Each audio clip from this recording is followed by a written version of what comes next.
Welcome sa Panlasa ni Indong. Ngayon magluluto tayo ng labong. Sa English, bamboo shoot. Ito yung mga ingredients na kailangan.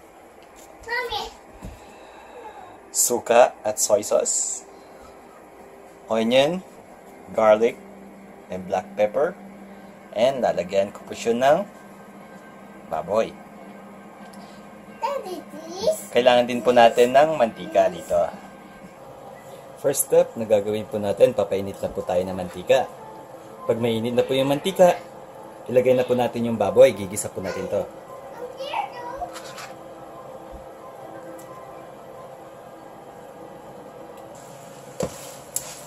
Halu-haluin lang po natin siya hanggang mag-brown ng konti. Okay, after po natin igisa, pwede na po natin ilagay yung sibuyas at saka yung bawang.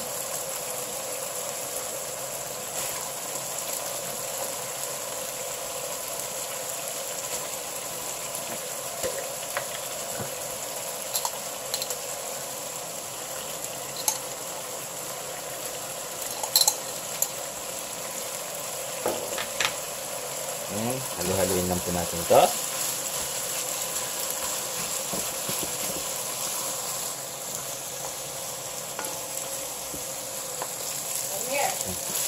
After natin igisa, pwede na po natin lagay yung labong. Bamboo shoot.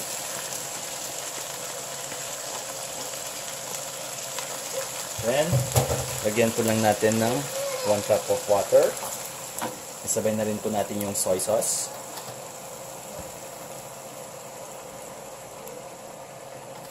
Ayan yung suka.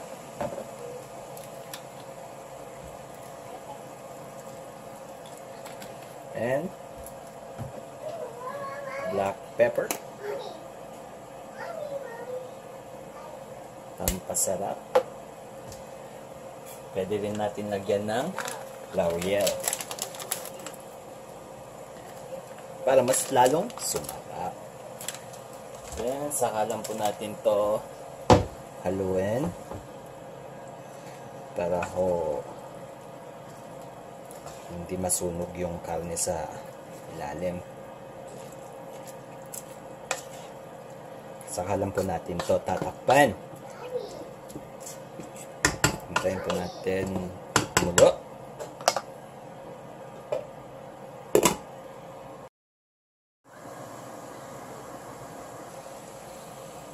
Okay, check po natin ngayon dahil kumukulo na.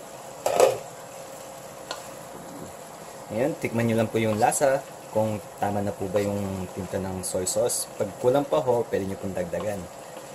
Tapos, check nyo po kung luto na po to, then ready to serve na po.